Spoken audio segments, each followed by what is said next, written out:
ಕುರ್ಚಿ ಕದನ ಬಜೆಟ್ಗೆ ಸಿದ್ಧತೆ ದಿಲ್ಲಿಯಲ್ಲಿ ಡಿಕೆ ಶಿವಕುಮಾರ್ ರಣತಂತ್ರ ದೆಹಲಿಯಲ್ಲಿ ಡಿಸಿಎಂ ಡಿಕೆ ಶಿವಕುಮಾರ್ ಅಸ್ಸಾಂ ಚುನಾವಣೆಯ ವಿಚಾರವಾಗಿ ಮೀಟಿಂಗ್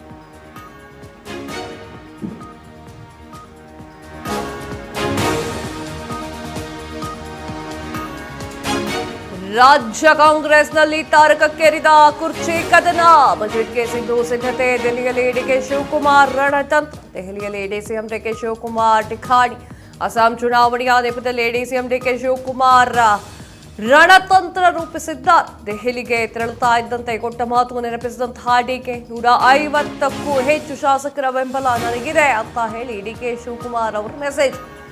ಎಸ್ ವೀಕ್ಷಕರೇ, ರಾಜ್ಯ ರಾಜಕಾರಣದಲ್ಲಿ ದಿನಕ್ಕೊಂದು ಬೆಳವಣಿಗೆಗಳು ನಡೀತಾ ಇದೆ. ಒಂದು ಕಡೆ ಡಿಕೆ ಶಿವಕುಮಾರ್ ಅವರು ಅಸ್ಸಾಂ ಚುನಾವಣೆಯ ನೆಪದಲ್ಲಿ ದೆಹಲಿಗೆ ಭೇಟಿಯನ್ನ ಕೊಟ್ಟಿದ್ದಾರೆ. ಹೈಕಮಾಂಡ್ನಲ್ಲಿರುವಂತಹ ಸಾಕಷ್ಟು ನಾಯಕರನ್ನ ಭೇಟಿಯಾಗಲಿರುವಂತಹ ಡಿಕೆ ಶಿವಕುಮಾರ್ ಅವರು ಎಐಸಿಸಿ ಅಧ್ಯಕ್ಷ ಮಲ್ಲಿಕಾರ್ಜುನ್ ಖರ್ಗೆ ಅವರ ಬಳಿಯಲ್ಲಿ ಕೂತ್ಕೊಂಡು ಮೀಟಿಂಗ್ಗಳನ್ನ ಮಾಡಿದ್ದಾರೆ.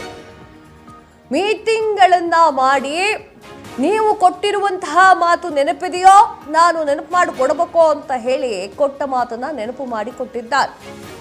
ಏನಂತ ನೆನಪು ಮಾಡಿಕೊಟ್ಟಿದ್ದಾರೆ ಅಂತಂದ್ರೆ 150ಕ್ಕೂ ಹೆಚ್ಚು ಶಾಸಕರು ನನ್ನ ಬಳಿ ಇದ್ದಾರೆ, 150ಕ್ಕೂ ಹೆಚ್ಚು ಶಾಸಕರ ಬೆಂಬಲವನ್ನ ನಾನು ಹೊಂದಿದ್ದೇನೆ ಅಂತ ಹೇಳಿ ಡಿಕೆ ಶಿವಕುಮಾರ್ ಅವರು ಬೆಂಬಲ ಇದೆ ಅನ್ನೋದನ್ನ ಒತ್ತಿ ಹೈಕಮಾಂಡ್ಗೆ ಹೇಳ್ತಾ ಇದ್ದಾರೆ. ಒಂದ್ ಕಡೆ ಸಿದ್ದರಾಮಯ್ಯ ಅವರು ಪೂರ್ವಭಾವಿ ಸಭೆಯಲ್ಲಿ ನಿರತರಾಗ್ತಾ ಇದ್ರೆ ಲೆಟರ್ ಬರೆದಿಟ್ಟು ಹೋಗಿದ್ದಾರೆ ಡಿಕೆ ಶಿವಕುಮಾರ್ ಅವರು ಅನ್ನುವಂತಹ ಮಾತನ್ನ ಆಡ್ತಾರೆ. ಅಲ್ಲಿ ನಾವು ಯೋಚನೆ ಮಾಡಬೇಕಾಗಿದ್ದು, ನಾವು ಗಮನಿಸಬೇಕಾಗಿರುವಂತಹ ವಿಚಾರ ಏನು ಅಂತಂದ್ರೆ, ಡಿಕೆ ಶಿವಕುಮಾರ್ ಹಾಗೂ ಸಿದ್ದರಾಮಯ್ಯ ಆಪ್ತರಾಗಿದ್ರು, ಕಂಠಸ್ಥರಾಗಿದ್ರು. ಈಗ ಕುರ್ಚಿ ವಿಚಾರದಲ್ಲಿ ಕಿತ್ತಾಡ್ಕೊಂಡು ಬೇರೆ ಬೇರೆ ಆಗಿರೋದು ಕಾಣ ಸಿಗ್ತಾ ಇರುವಂತ. ಹೈಕಮಾಂಡ್ ಭೇಟಿಗೆ ಸಮಯ ಹೇಳಿಕೆ ಡಿಸಿಎಂ ಡಿಕೆ ಶಿವಕುಮಾರ್ ಎಂದು ವೇಣುಗೋಪಾಲ್ ಭೇಟಿಯಾಗಲಿರುವಂತಹ ಡಿಸಿಎಂ ಡಿಕೆ ಶಿವಕುಮಾರ್ ಕಳೆದ ಬಾರಿ ದೆಹಲಿಗೆ ಕೆಸಿಬಿ ಭೇಟಿಯಾಗಿದ್ದಂತಹ ಡಿಸಿಎಂ ಡಿಕೆ ಶಿವಕುಮಾರ್ ಅಧಿಕಾರ ಹಂಚಿಕೆ ಇತ್ಯರ್ಥಪಡಿಸಲಿಕ್ಕೆ ಬಂಡೆ ಒತ್ತಡ. ಕೊಟ್ಟ ಮಾತಿನಂತೆ ಅಧಿಕಾರ ಹಂಚಿಕೆ ಮಾಡಲಿಕ್ಕೆ ಲಾಬಿ ತೀವ್ರ ಕುತೂಹಲವನ್ನು ಕೆರಳಿಸಿದೆ ಡಿಸಿಎಂ ಡಿಕೆ ಶಿವಕುಮಾರ್ ಅವರ ಪ್ರವಾಸ. ಈಗ ಬೇಕಾದ್ರೂ ಹೋಗಿ ನಮ್ಮ ಮಾಧ್ಯಮದವ್ರು ಮೈಕ್ ಹಿಡಿಲಿ, ನಾನು ಅಸ್ಸಾಂ ಚುನಾವಣೆಯ ವಿಚಾರವಾಗಿ ಮಾತನಾಡ್ಲಿಕ್ಕೆ ಹೋಗಿದ್ದೆ ಅಂತ ಹೇಳ್ತಾರೆ. ಅದೊಂದೇ ವಿಚಾರವನ್ನ ಮಾತನಾಡ್ಲಿಕ್ಕೆ ಹೋಗಿದ್ದಾರೆ ಅಂತ ನಾನು ನಂಬಲ್ಲ, ನೀವು ನಂಬಲ್ಲ. ಕೆ.ಸಿ. ವೇಣುಗೋಪಾಲ್ ಅವರಿಗೂ ಕೂಡ ಒತ್ತಡವನ್ನು ಹಾಕಲಿಕ್ಕೆ ಡಿಸಿಎಂ ಡಿಕೆ ಶಿವಕುಮಾರ್ ಅವರು ರೆಡಿಯಾಗಿದ್ದಾರೆ. ಇನ್ನು ಡಿಕೆ ಶಿವಕುಮಾರ್ ಅವರ ಪರವಾಗಿ ಮಾತನಾಡುವಂತಹ ಶಾಸಕರು ಮಾಧ್ಯಮದವ್ರು ಕಂಡಾಗ, ಮಾಧ್ಯಮದವ್ರು ಸಿಕ್ಕಾಗ, ಮಾಧ್ಯಮದವ್ರು ಕೇಳಿದಾಗ ಎಲ್ಲವೂ ಕೂಡ ಡಿಕೆ ಶಿವಕುಮಾರ್ ಅವರನ್ನ ನಾವು ಬೆಂಬಲಿಸ್ತೇವೆ ಎನ್ನುವಂತಹ ಮಾತನ್ನು ಆಡ್ತಾ ಹೋಗ್ತಾ ಇರ್ತಾರೆ. ಇನ್ನು ದೆಹಲಿಯಲ್ಲಿ ಮೀಟಿಂಗು, ಆ ಮೀಟಿಂಗಲ್ಲಿ ಏನು ಬೇಕಾದರೂ ಕೂಡ ಆಗಬಹುದು. ಇನ್ನು ಒಂದು ಸಲ ಬಜೆಟ್ ಮಂಡನೆ ಸಿದ್ದರಾಮಯ್ಯ ಅವರ ಕೈಯಿಂದ ಆಗೋಯ್ತು ಅಂತಂದ್ರೆ ಕಡೆಗೆ ಡಿಕೆ ಶಿವಕುಮಾರ್ ಅವರನ್ನ ಗದ್ದುಗೆ ಮೇಲೆ ಕೂರಿಸ್ತಾರೆ ಅಂತಂದ್ರೆ ಅದು ಬಹಳ ಪ್ರಯತ್ನ ಮಾಡಬೇಕಾಗತ್ತೆ.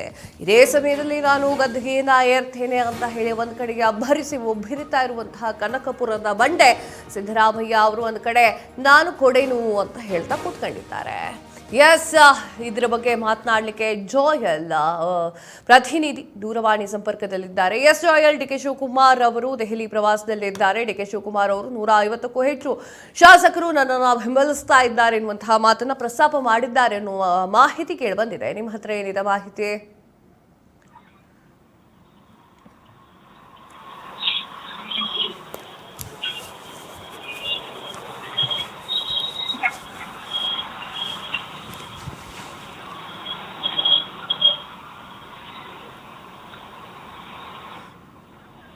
ಎಸ್, ನನ್ನ ಧ್ವನಿ ಸರಿಯಾಗಿ ಕೇಳಿಸ್ತಾ ಇಲ್ಲ ಅನ್ಕೊಳ್ಳುತ್ತೇನೆ ನಮ್ಮ ರಿಪೋರ್ಟರ್ಗೆ.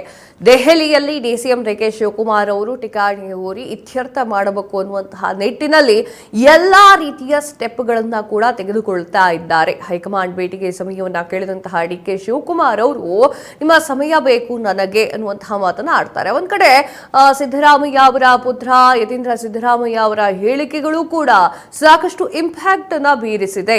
ಎಲ್ಲೋ ಒಂದ್ ಕಡೆ ಡಿಕೆ ಶಿವಕುಮಾರ್ ಅವರು ಆ ಮಾತನ್ನು ಕೂಡ ಗಂಭೀರವಾಗಿ ಪರಿಗಣನೆ ಮಾಡ್ಕೊಂಡಿದ್ರ ತರ ಕಾಣಿಸ್ತಾ ಇದೆ. ಎಸ್ ಜೋಯಲ್ ಮತ್ತೆ ಲೈನ್ಗೆ ಬಂದಿದ್ದಾರೆ, ಸಂಪರ್ಕಕ್ಕೆ ಬಂದಿದ್ದಾರೆ. ಎಸ್ ಜೋಯಲ್, ನಾನಾಗ್ಲೇ ಕೇಳ್ತಾ ಇದ್ದೆ 150ಕ್ಕೂ ಹೆಚ್ಚು ಶಾಸಕರು ನನ್ನೊಂದಿಗೆ ಇದ್ದಾರೆ ಅಂತ ಹೇಳಿ ಡಿ ಕೆ ಶಿವಕುಮಾರ್ ಅವರು ದೆಹಲಿಯಲ್ಲಿ ಪ್ರಸ್ತಾಪ ಮಾಡಲಿದ್ದಾರೆ ಎನ್ನುವಂತಹ ಮಾಹಿತಿ ಏನ್ ಗೊತ್ತಿದೆ ನಿಮ್ಗೆ?